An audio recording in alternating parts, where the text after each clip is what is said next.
Eto na nga mga idol, ang ating bagong gagawin natin ngayon. Ililipat natin itong TV ito sa lisboard.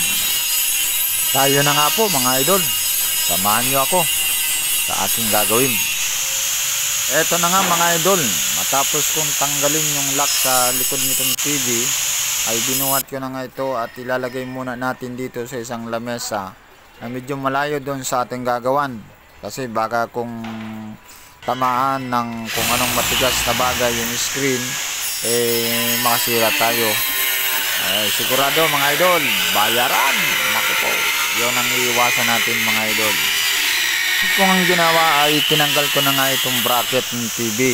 Medyo nahirapan nga ako dito mga idol kasi medyo tumigas na at pinalawang na yata yung tornilyo na nakadikit dito sa pisara. So nahirapan yung barina ko, uminit ang uminit. Akala ko na masusunog na. Ayan mga idol, at sinukat ko na nga yung paglalagyan para makuha natin yung gitna at maging mailagay natin ang balanse ng magkabilang side nitong TV. At para maganda namang tignan. Kakaya naman kung makikita ng mga nanonood na yung pagkakalagay natin ng TV ay hindi maayos. Ayan, minarkahan ko na nga mga idol. Ayan, ito nga mga idol, gumamit ako ng TexPro. Akala ko kayang butasan ng mabilis. Ayun, ilang beses na nahulog. So, hindi umubra mga idol. Lumang TexPro na kasi ang ginamit ko. Kaya ngayon mga idol, pinalitan ko nga ng barinang maliit, ng drill bit na maliit, yung para magbutasan ko muna. Saka ko gagamitan ng TexPro. Ayan mga idol, binutasan ko muna yan. Yung laki ng drill bit na ginamit natin dyan ay sinlaki ng rivet na maliit. Ayan, ayan yung TexPro na gagamitin natin, lagpas. So ibig sabihin tago siya dun sa kabila. So kaya ngayon kumuha ko ng kapirasong 3/4 na plywood para hindi tumagos yung TexPro gagamitin natin.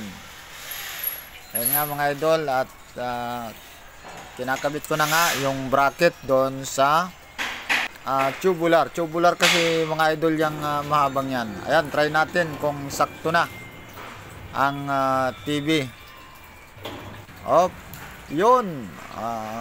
Yan, dyan sa part na yan mga idol, ang problema dyan ay nakayuko yung TV. So, kaya ginawan ko ng paraan. Yan, nilagyan ko ng sandalan yung TV. Ayan o. Ayan. Yan, tapos pinag-try ko uli siya na ilagay na naman uli, isabit.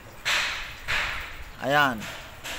Ang problema niyan mga idol ay tagilid siya doon sa kabila na naman, doon sa wala. Yan. Kaya ang ginawa ko dito mga idol, nag-DIY ako ng dalawa na ginawa ko, magkabila na para hindi siya magtabingi. Yan mga idol, ang ginagalaw ko yan, yung adjacent, kung pwedeng idikit doon sa pinakaanong yon o kaya lagyan uli ng panibago. Ayan.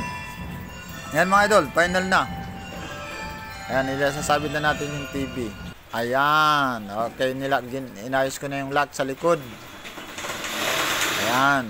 Okay, maraming salamat sa panonood mga idol. Kung hindi ka pa naka-follow, i-follow mo na. Okay, hit mo na yung follow button para may follow mo ako. Maraming salamat sa inyong panonood.